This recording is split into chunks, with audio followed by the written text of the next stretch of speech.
Gay and Lesbian Center, 5 of which this is their first march ever, so give it up for them.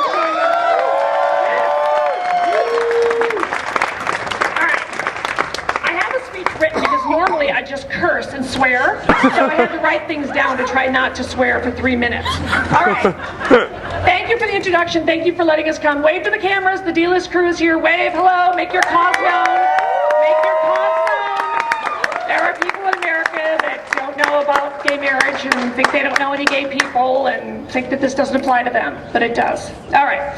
So 5 days ago, this march began in Berkeley. This is a fantastic diet, by the way. Oprah wishes she could do this. But what began in Berkeley does not end here in Sacramento. From the journey in the March for Justice and Equality, it does, of course, continue today and tomorrow and until we bring about the change we truly need to allow every person in this state to share the same rights as everyone else. That's all you're asking. You're just asking for the same rights as everybody else. And we will succeed because a march and a movement can bring about change. In the 50s and 60s, of course, Dr. Martin Luther King and his fellow civil rights warriors, they marched. They just marched. But it actually led to an end to legal segregation. At the end of the 80s, of course, in Europe, people who cherished liberty joined hands and marched, simply marched against their oppressors, and the Berlin Wall came down. And this march, this movement will bring down the walls of discrimination in this state. Because I really believe that's what it is.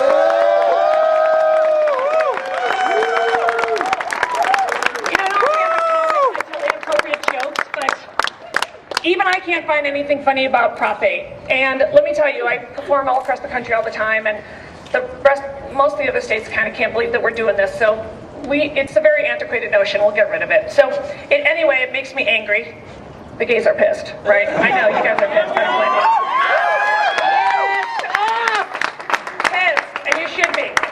All right, so it makes me want to question. And you know, I'm a comedian, I like to ask questions. So I've got a few for those who supported Proposition 8. So of course that means if you supported it, you're against gay marriage. And my question is a very profound one. What the fuck is it to you?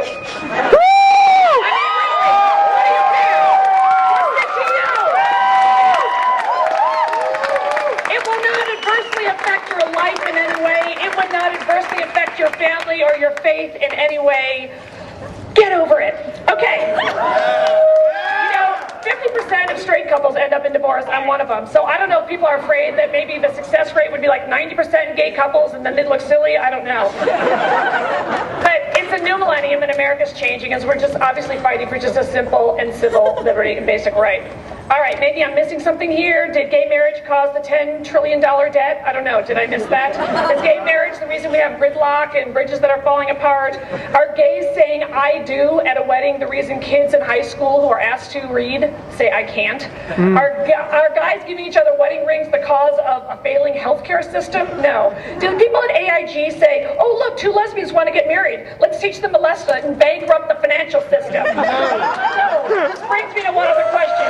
It is the question at the heart of the matter. Why are people in this state, when we have so many things on our plate, we have a fiscal disaster going on, why is anyone even wasting their time with this issue? That's right. Why does anyone even care if gay people get married? That's right. It's not even on their plate. We have bigger fish to fry, and it's a simple, civil liberty issue. You would never in a million years go up to a person of color and say, well, I hear black people want to get married now. I mean, it's fine if they live together. You would cringe, would you not? Yes. I hear the Mexicans want to vote. There goes the neighborhood. I mean, right? It would sound absolutely silly. And yet across the state, people are having dinner conversations saying, well, do gay people really have the right to get married? Yes. A domestic union, domestic partnership, it's not the same. It's separate but equal.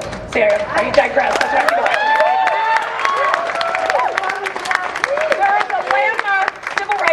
In 1967. 1967?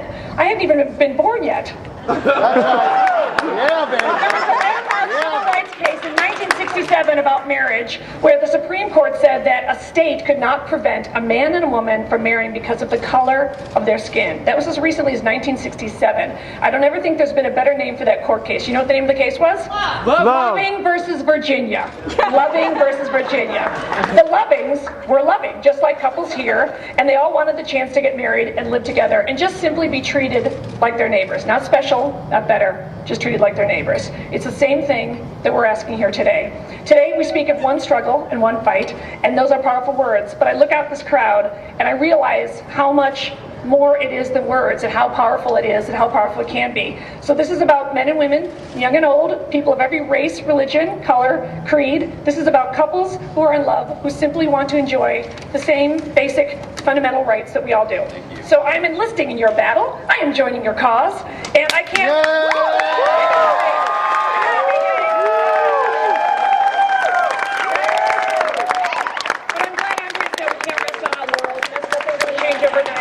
It's going to be a struggle and a fight, but that's okay. I can't promise you that all gay marriages will be perfect.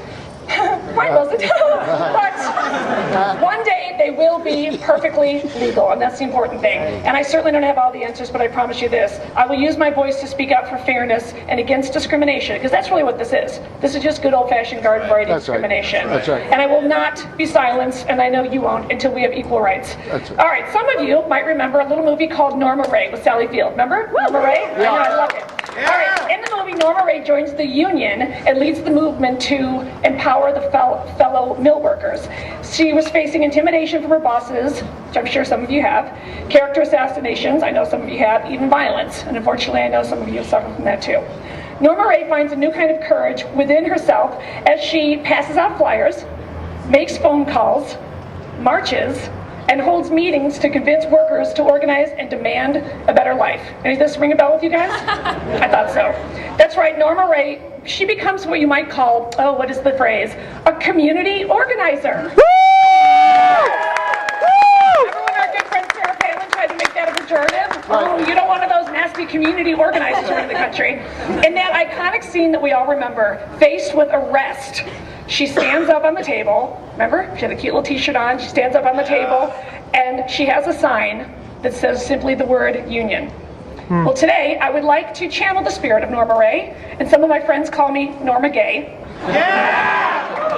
I like that, Norma Gay. It's good, right? Yeah. Okay, so I've got a sign, but when Norma Ray had the sign, and it simply said the word union, today, that word simply isn't good enough. That's right. You hold this.